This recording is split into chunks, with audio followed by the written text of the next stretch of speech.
So I'm going to take a step back here for a moment and talk about a futures market using the analogy of a agricultural commodity. And you might wonder, so that's Farmville and that's Gotham City. How does the wheat get from Farmville to Gotham City? And the answer is there's a spread in price that attracts the entrepreneur. It says, oh geez, I can get a truck, I can go to Farmville, I can load up, I can bring it to the city, I pay one price in Farmville, I sell it for another price in the city, and I can make money doing that. And so the next entrepreneur comes in, becomes a little more competitive, the next entrepreneur enters and so forth, until the marginal entrepreneur, that's the guy who looks at it and says, I can't make any money in this business anymore, I've got to find something else to do. It isn't worth it for a penny, a bushel, or whatever the spread might end up being. This is a crucial concept, two crucial concepts here. One is spread, the difference between you're buying in one place and selling in another. And the concept that spread tends to come in when coordination is improving, but only comes into a certain point until the marginal entrepreneur, the marginal guy, looks at it and says, this spread is too tight, I can't make any money here. Those are two key concepts for economics and markets as I look at it. So one of the problems you have here in agricultural commodities, what do you do in autumn? How is wheat supposed to come to the city? People eat bread all year round, but the harvest is really only in the summer. So what now? And so obviously the answer is we have grain silos. We store the grain so that we can pull it out of storage and consume it at times when it isn't being harvested. But I want to ask a question that doesn't tend to get asked very often. How does this work? I mean, if you're saying that the guy who operates this silo, or we'll call it more generically a warehouse, if he's supposed to buy the grain in the harvest time, which is July or August, and then wait until January or February to sell it, we're asking him to be a speculator on price. It's not really a business model that's sustainable. I mean, if 1 year the price goes down, this guy could be out of business, and creditors will seize the business. So the guy operating the warehouse doesn't want to be the price speculator.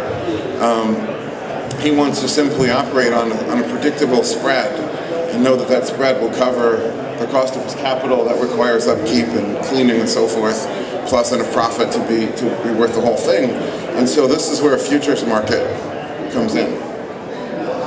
And so the futures market enables these three characters, who I call Farmer Frank, Silo Steve, and Baker Bob, to coordinate their activities.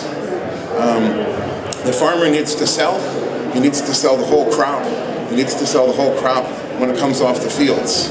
If he lets it sit there, it rots. And not only does he have the problem of destruction of his entire year's income right there in the fields, but in addition, even if he could somehow keep it dry, he needs the cash. He's got to pay his loans, he's got to pay his people, he needs to liquidate when that harvest comes in July or August. The baker needs a reliable source of wheat all year round, and the silo operator needs a predictable spread that he can make a profit on. And so these three characters come together in the futures market, and the way this works is Silo Steve is buying in the spot market, so he pays a certain price. He's immediately selling it forward to Baker Bob. Right there in August, Baker Bob is going to say, I want a September contract, I want an October contract, November, December, January, all the way throughout the year. So he's locked in a predictable supply, so he knows what it's going to cost him to bake bread. Silo Steve locks in his profit, Baker Bob locks in his key ingredient, the farmer sells his wheat, everybody wins. This is why a futures market evolved and developed in the first place. So that spread, future price minus spot price, if you annualize that in any commodities market, that's called the basis. That's probably the single most important number in the market. And if so, going back to the I think this will reverse, yeah. So I use this example over here to show how the entrepreneur is helping coordinate activities over distance, over space. The futures market is helping coordinate activities over time. That there's a future, there's not a distance of transport involved, there's a distance of time involved. Does that make sense to everybody before I proceed? This is like a crucial concept. Now, so I love this Jackie Chan meme. You see it on Facebook all the time. It should be noted that there would never be in a free market a futures market in gold. I mean, gold is not an agricultural commodity. It's not subject to weather risk. It's not produced seasonally. It's not consumed. Virtually all of the gold ever mined in thousands of years of human history is still in human hands. So there's no real point to a futures market, but we have a fiat currency, and so gold is treated as a commodity.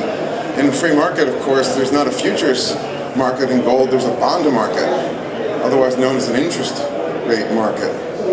But the futures market is sort of what we have as a surrogate for that. And in the gold market, the bullion banks are acting as the warehousemen. That is what the bullion banks, that's the function that they perform. They're buying gold in the spot market and selling it forward and making a spread. Talk a little bit more about that. So I found this, I didn't realize there was a book called One Hand Clapping, but there's always this debate raging in the gold community, where is the price set? And so I said, okay, if you're clapping, which hand is making the clapping sound? It takes two to set price. There's this connection between the two markets. This concept, I'm going to talk more about what the banks are doing. They're making a little bit more than the basis spread, which I'll talk about in a minute. There's so much BS, pardon my French here, on tape, that is said about this market and what the banks are doing. The banks are buying spot and selling forward, and they're making a small spread. And this relates to the gold industry in a moment. If you understand that, you can cut through so much of it to understand what's actually happening in the market. So there used to be, as I said earlier, this gold forward rate. And this is how the London Bullion Market Association, this is a quote taken from their old website, the rate at which contributors are prepared to lend gold to each other on a swap basis. So what that means is one party has dollars, that party is giving up the ability to get interest on those dollars by lending them. The other party has gold, they swap with an agreed time or maturity to unswap at the end. That's GOFO is the rate that is charged for that service. You could also think of it as the dollar interest rate minus the gold lease rate. And you can also think of it as the spread between the spot market and the futures market. That's what GOFO really is. You cut through all of this turgid prose. People read this stuff, and I don't think anybody really understands it. And one wonders if the LBMA wrote it so that very few people would understand it. It's like it's written for insiders, I think. So now I want to talk about something a little closer to the gold industry. If you go to a bullion bank, you want to lease gold. And so mining companies can do that to finance a project. Obviously refiners and jewelers have working inventory, and they go lease gold. Where does the bullion bank actually get the gold? So there are two traditional sources of gold for these banks. One is some of them get it from the central bank of their respective country. But I think that's a downward trend. I think there's a worldwide political movement for people to pressure their national and central banks not to be in the gold business. You see it here in the US. In Germany, I think it's more advanced. There's a repatriate our gold movement in Germany. So I think that's a trend that's in decline. Number two, these banks traditionally have attracted unallocated bullion deposits. So if you want to own gold or at least gold price exposure, and you don't want to pay storage, and you have a couple $1 million, then you just go to JP Morgan or HSBC and you have a unallocated gold deposit. But I have to think that that trend is also in decline. If anybody's reading anything on the internet, I have to think they'd be pretty scared to trust a bank with gold. It kind of defeats the whole point. Gold avoids the counterparty risk. So why would you hold gold as a counterparty liability? So I think both of these trends are in decline, which means what the banks actually have to do, when you come and say, I want a lease, the bank has to borrow cash and pay interest on that. These are all simultaneous, by the way. This is a four-pronged, four-legged arbitrage. Number one, borrow the cash.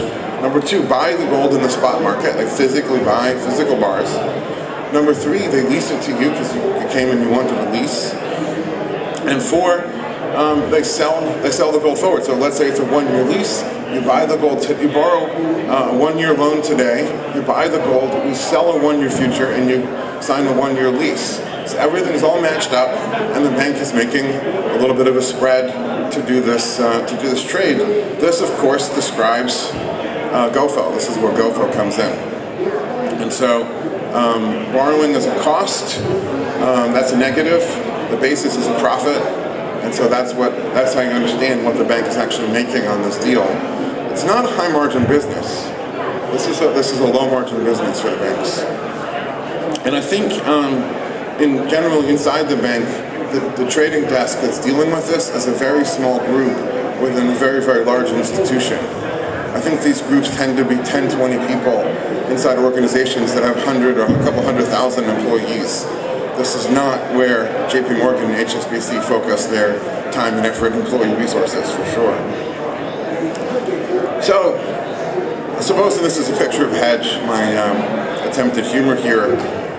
Suppose, and this is where GOFO really becomes a very practical thing for a gold mining company.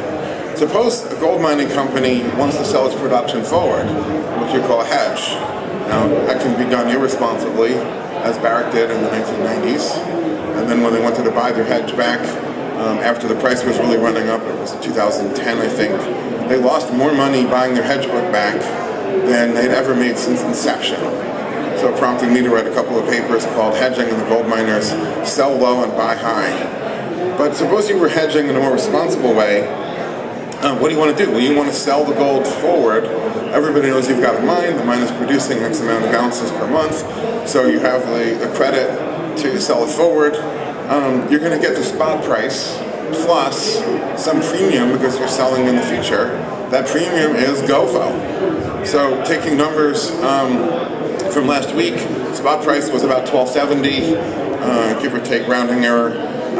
GOFO, as we calculated, was about 1.44%. So you should expect to get $1,286 and change if you sold forward a year. So everybody needs to understand this rate if you're in this business. But unfortunately, and I say this unfortunately, the banks were accused of rigging and manipulating GOFO as they were. Is everybody familiar with the LIBOR scandal? So London Interbank Offered Rate is what that stands for. And, this is like an old gentleman's club in London, where the bankers sit around and they're like, well, what do I think the rate is today, So in the case of LIBOR, it was worth it. It was worth their while to become compliant and build a transparent process because everything in the whole world practically revolves around LIBOR. They came under the same accusations for GOFO, and so the banks basically said, okay, you win. We're done. It isn't worth it to us. We're providing this as a public service. You're going to make this difficult and expensive. And so a lot of the folks which were very pro-gold that were going after the banks for some of the shenanigans that may or may not have been going on, you got to be careful what you wish for because you might actually get it. So in January 2015, the banks stopped publishing this. And so, oops, I had the wrong button, excuse me. This is my analogy to basically for all the users of gold and all the producers of gold, it's like you turned out the lights. Everybody's stuck in a dark room. How do you know what's going on in the market? There is, as economists would use the term, information asymmetry. So if you need to do a transaction in gold, you call your friendly bullion banker and he'll be happy to give you a great deal. old friend. But you don't have any reference as to whether that's good or bad. I liken this to, suppose you're running a business and you need a credit line. You don't go to Bank A and say, what's your rate today? And the bank says 3%, and go to Bank B and they say 3.25%, and Bank C says 3.5%. You don't know whether that's a teaser rate. You don't know what that reference is. You go to 3 banks and one of them's going to say, we'll lend to you at LIBOR plus 100. Another one's going to say LIBOR plus 125, or it might be Prime. It might be Prime as published in the Wall Street Journal, Prime plus 500 or whatever it is for a small business. But you're getting reference spread. And so now you know that if, of course, the market rate is going to move tomorrow and next year, but at least you know, okay, my rate moves with the market at this spread, and I can comparison shop, 3 banks based on that. That's what the gold world needs, and currently doesn't have. So this GOFO number is really important. They stopped publishing that, and everybody looked at it and said, can we replicate this? And so I'm not picking on James Turk, who I count as a friend of mine. A lot of people said the same thing. There's no way to do it. I mean, in theory, you can use the futures market data and somehow come up with some formula to do it, but in practice, it really can't be done. And, well, anyways, using some unconventional techniques, that's what we Monetary Metals have done. This has been ongoing work of mine for many years, finally literally launching this week. So that's a chart of the LBMA GOFO for all the years it's quoted where we have overlap. From 1996 to 2015 is the blue line, and the red line shows our calculated GOFO rate, which has about a 0.99 correlation. This is on our website. We're offering this for free to the industry because we think this is so important that everybody needs to be able to see this as a reference. It's a travesty that it isn't there.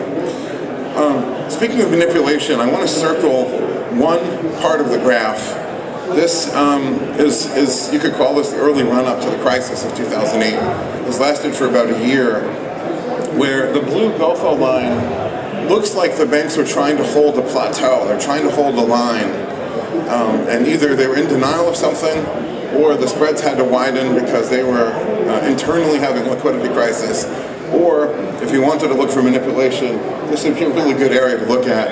I would bet an ounce of fine gold against the soggy dollar bill that our calculated red line is the more accurate one. And you can see that the official quoted one finally collapses down and converges with the trend that we had been plotting for a year before they finally did that. There's actually a bid rate and an offer rate, and that's really important to be aware of. The LBMA never quoted bid or offer, and it wasn't even really that clear unless you really read into it and understood it, which one they were quoting. But when we chart this, we show bid and offer. And it's important because if you want to sell forward, you're going to get the bid rate. And sometimes the bid rate may be a very unattractive rate. But if you want to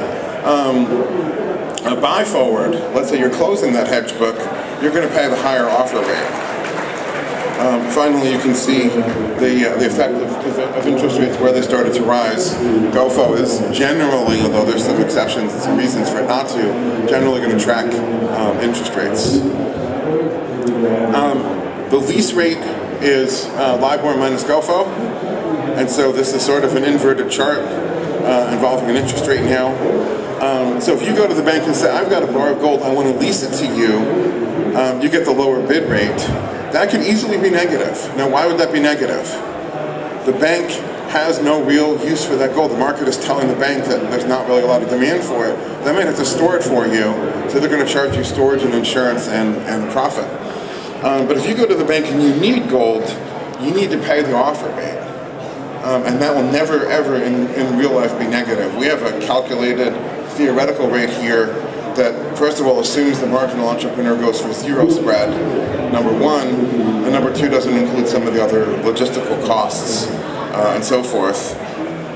But it's interesting to see the graph of both of them and how that spread widens and narrows. So this data, as I said, is available for free on our website. I'm reachable to my email address. And I think we've got about 1.5 minutes for questions if anybody has a question.